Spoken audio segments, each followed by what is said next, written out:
What's up everyone? I'm Chris Cage, founder of Green Belly Meals. Today we're going to talk about a topic very near and dear to my heart, and that is through hiking or long distance backpacking. Trails like the Appalachian Trail and the Pacific Crest Trail, among many others.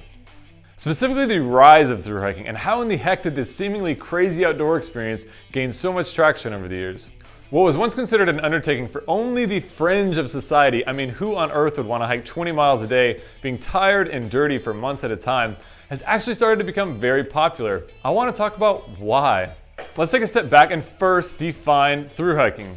Wikipedia says it is to hike an established end-to-end hiking trail or long-distance trail with continuous footsteps in one direction.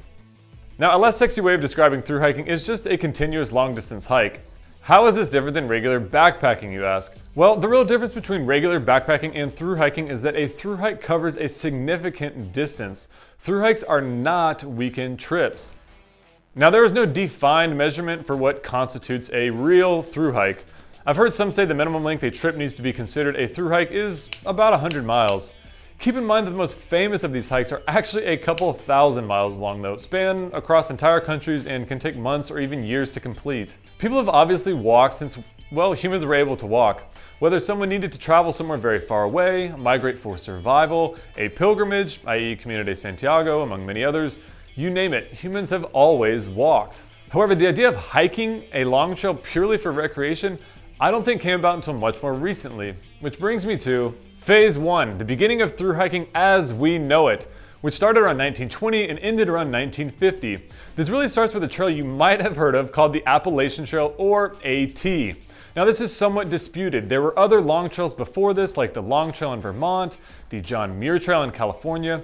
However, none of them had the distance nor the national vision quite like the Appalachian Trail. In my opinion, the Appalachian Trail was the blueprint of the through hiking culture and experience we have come to know today. Now, I'm not going to provide an entire history of the Appalachian Trail because that is just too long and not what this video is about. However, the idea behind its inception is important to understand how through hiking got to where it is today. So hang on for a minute. A man named Benton MacKaye graduated from Harvard University's forestry department in 1905 and became a land conservationist. He had a philosophy he called geotechnics, which more or less talked about a balance between human civilization and nature. In October 1921, he wrote an article called An Appalachian Trail, a project in regional planning. In it, he states, "We civilized ones are potentially helpless as canaries in a cage." Hey, society kind of sucks. Would the development of the outdoor community life as an offset and relief from the various shackles of commercial civilization be practicable and worthwhile? Hey, let's do something about it. The building and protection of an Appalachian Trail with its various communities, interests, and possibilities would form at least one outlet. Hey, how about we make the Appalachian Trail? MacKaye builds off of the idea that we have an innate connection to the wilderness and went on to write a sort of prescription for an outlet to help deal with a rapidly developing society. He outlines a vision of connecting a network of smaller existing trails on the east coast of the United States, as well as sprinkling in what he called shelter camps, located at convenient distances so as to allow a comfortable day's walk between each. A few months later, in April of 1922, the New York Evening Post published A Great Trail from Maine to Georgia about MacKaye's vision. A bomb had been dropped. Over the coming decades, volunteers and government started to forge this mega 2,000-mile long trail. And in 1948, a man named Earl Schaefer became the first to actually through hike from Georgia to Maine. It took him 124 days. In August 1949, National Geographic published a story on his hike. When asked about his shoes, Schaefer said, "One pair of boots lasted the entire way, but they were in tatters at the end." The article also noted he slept when possible in lean-tos and ate cornbread he cooked in a pan. National Geographic called the AT one of the 7 wonders of the outdoorsman's world. This new Appalachian Trail quite literally blazed the trail and spearheaded the movement for other through hikes to come. Not only did it show that these trails could be developed, but more importantly, there was a serious demand for this extended outdoor experience. Phase 2, the rise of through hiking, roughly from 1950 to 1990. Now, slowly more and more people seeking adventure started to take on the AT. Notably, a 67-year-old woman named Grandma Gatewood was one of them. The story goes that she had read the National Geographic article and decided to go for a walk carrying an army blanket and a shower curtain. News about this determined woman on a rugged adventure spread. The Today Show, the Associated Press, and Sports Illustrated all picked it up. Strangers began meeting her along the trail and giving her free things, food, water, shelter, which became the beginning of what we now know as trail magic, which is still very much a part of the thru-hiking culture today. Yes, people give you free stuff on the trail. Side note, there's a popular book on her called Grandma Gatewood's Walk, which talks about her fascinating story. She had survived an extremely abusive husband and was basically as tough as nails. Anyway, these early thru-hiking characters set the tone for the trail. It was about getting outside and venturing into the unknown. Trails all over the country were popping up. The first thru-hike of the famous Pacific Crest Trail, or PCT, was in 1970. The PCT stretched from Mexico to Canada, passing through California, Oregon, and Washington. Also, notably, the Continental Divide Trail, or CDT, which stretched from Mexico to Canada as well, except through New Mexico, Colorado, Wyoming, Idaho, and Montana. These three trails, the AT, PCT, and CDT, would collectively become known as the Triple Crown, and have become arguably the most iconic thru-hikes across the globe. Hey girl, you go outside. Other trails like the Florida Trail, the Ice Age Trail, the Arizona Trail, and way too many others to list started to pop up. Another very noteworthy event that occurred in this era was the passing of the National Trail Systems Act in 1968, which was to promote the preservation of public access to, travel within, and enjoyment and appreciation of the open air, outdoor areas, and historic resources of the nation. The federal government began to work with local governments, nonprofit organizations, and private landowners to acquire large amounts of land on behalf of these trails. To this day, it is responsible for over 50,000 miles of trail. Another side note, a massive thanks to all the nonprofit organizations and thousands of volunteers like the ATC, PCTA, and CDTC, among many others, for continuing to maintain our trails. Thank you.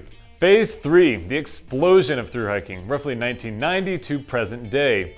Now by this point, most serious hikers were aware of these trails. However, it wasn't until the 90s that the masses started to become aware. No doubt, I think the book A Walk in the Woods was instrumental in bringing about this awareness.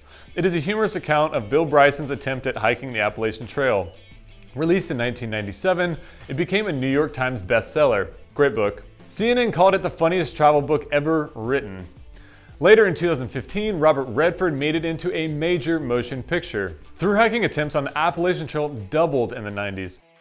There was another extremely popular book written in 2012 called Wild by Cheryl Strayed. This one about the Pacific Crest Trail, which was a young woman's memoir about self-discovery.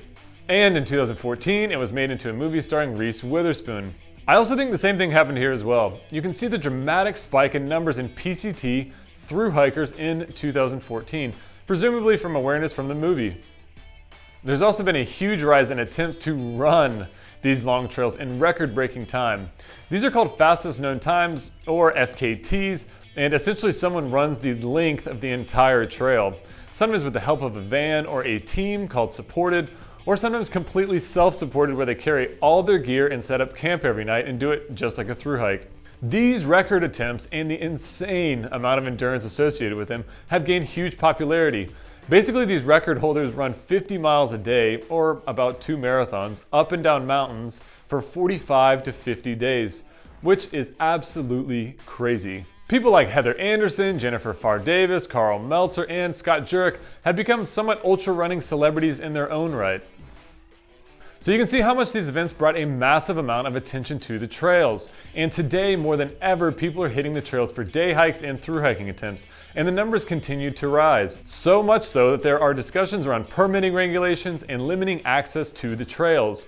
There have been problems with shelters overcrowding, trash on the trail, and complaints about lack of solitude, especially in peak season. While I do agree with the criticism surrounding overcrowding, yes, people definitely need to be aware of their footprint, I do in general want to focus on the bigger picture. More people thru-hiking is a good thing. These are signs that there is a huge demand for trails and land conservation and the outdoors in general. And as that demand increases, so does the funding and so does the infrastructure. There seems to be a new long trail announced every few months. Every state and every country seems to have one or be working on one. the Jordan Trail in Jordan, the Greater Patagonian Trail in South America, the Aurora Trail in New Zealand, hope I said that right, and the list goes on and on. I say awesome. Okay, so why did all of this happen? After all of this time, why did thru-hiking become so popular and stay so popular? As we discussed earlier, spending months being tired and dirty for months at a time does not sound appealing to most people. Well, I think I have a pretty good idea why. Here are 4 reasons I came up with. Number 1 is that it marketed itself. There's a little bit of a shock factor that came with the idea for a 6-month-long hiking trail. It's an interesting idea and a crazy concept that still makes ears perk up when they hear about it. The idea alone created tidal waves of media from the get-go that undoubtedly brought awareness. Awareness meant more hikers, which meant more infrastructure, and so on and so on. 2,000-mile-long trail. Sounds kind of like the 1920s version of clickbait, doesn't it? So this idea and media created a lot of buzz. But for something to really soar, it has to have wings. Which brings me to reason number 2. Humans need the outdoors and continue to feel trapped by society. As more and more people started hiking, they realized how great it was. I think Benton MacKay's idea really tapped into something primal in humans.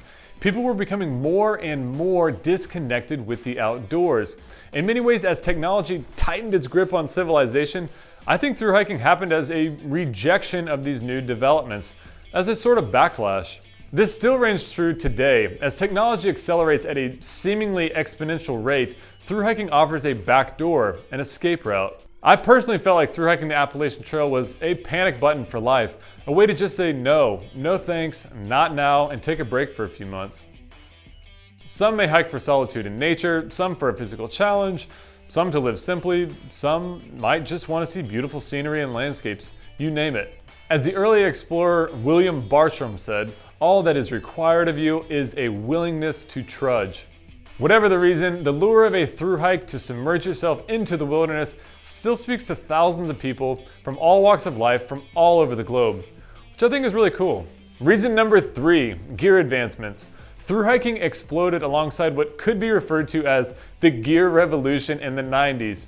Gear started to significantly improve during this period, particularly the weight of it. Things like heavy external pack frames and leather hiking boots became pretty much obsolete.